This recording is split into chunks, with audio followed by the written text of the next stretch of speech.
The following is meant for entertainment and educational purposes. It is not meant to establish a doctor-patient relationship. Please consult your mental health provider for your mental health needs.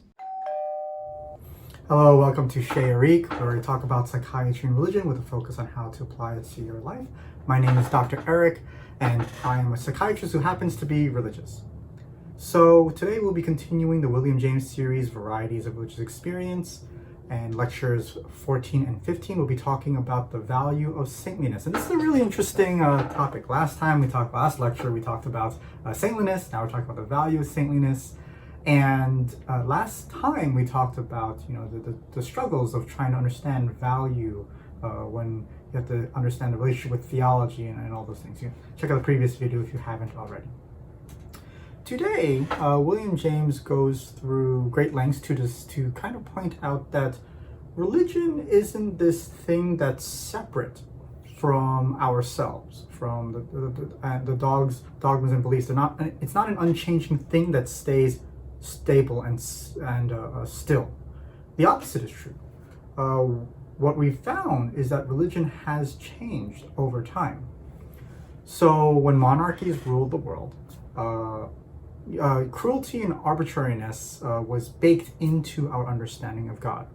Whereas nowadays, with democracy and things like that, we don't have that as much. We just don't have an arbitrary and cruel God that'll just smite you if you're bad. Okay, and to this day, when we try to use this standard to judge religion, what we found is that this standard is based on our lives and experiences. And that's really the true source of our beliefs and disbeliefs, that we find when religion interacts with our life, that when it provides a benefit to our life, those are the things that we end up believing. And we end up finding a God, or believing a God that we are able to use, that we're able to, that we need it and we use it, and it makes our lives better. Therefore, William James proposes that the best way to value saintliness, the fruits of saintliness, okay, is by common sense and human standards. So, in the past, when religion has violated human standards, human rights, human dignities, we've kind of just gotten rid of it. It was eventually replaced. And no religion has ever claimed absolute certainty, absolute unchangingness. All of them have changed over time. And that's kind of what he points out. This is a fairly controversial statement if we're talking about religion as a divine truth that is unchanging. But the truth is that we all live lives of maybe 100 years. The first 20 shouldn't count if we make a lot of mistakes or we're babies or whatnot. And then the last 20 might not count as well because we're very, very old and maybe not really all with it, which leaves 60 years in this world. What does 60 years mean to thousands of years of human development and culture and things like that? So this is a very controversial statement because William James is proposing to use common sense as our judge of what religious fruits are good, whether following God in a particular way is a good thing.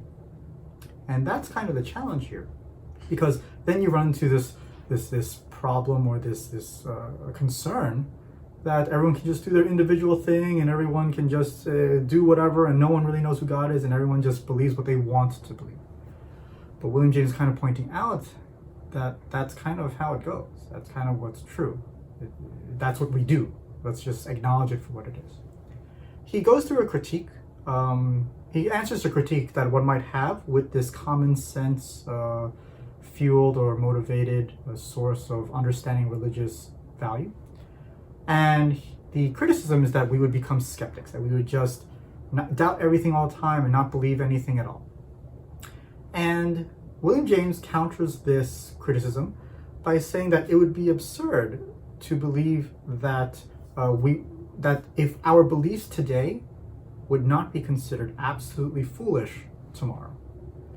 That is actually much less believable, right? Much more believable than believing that what we know today will be truthful for the rest of eternity.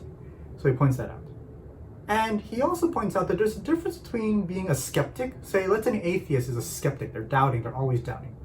There's a difference between being a skeptic who doubts everything and being someone who is open to the possibility that they're wrong.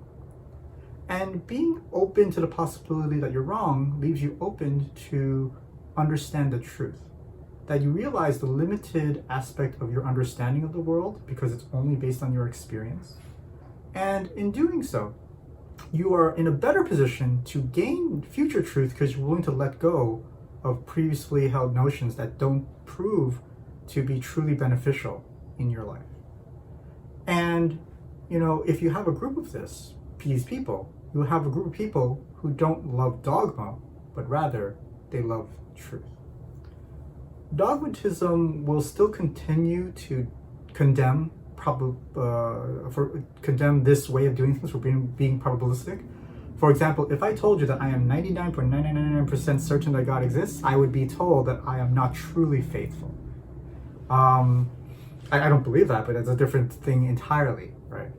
And if I said I am 99.999% certain I'm going to heaven, I would also adding a probability to a belief in religion causes a lot of problems among religious believers because we are told that we need certainty. However, William James says that it's actually safer to recognize that your beliefs are provisional at best, that your beliefs are probabilistic at best, because that truly opens you up to understanding the possibility that you might be wrong so that you can gain greater truths. The truths as measured by your common sense, by your experience of the benefits and values to your life. That's what William James is trying to do. I hope that made sense.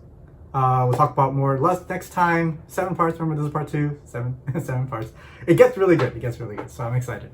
I'll talk to you next time. Like and subscribe. Do all those things. Something about notification bell. I literally don't care. It's just too confusing. So do your thing. Enjoy your day. Catch you later. Bye. Hey, sign up for my weekly newsletter. I send out emails every week on psychiatry and religion. I realize that email is a great way to go deep into these topics. So if you want more content, check out chesericpurl.com and subscribe over there. Thanks.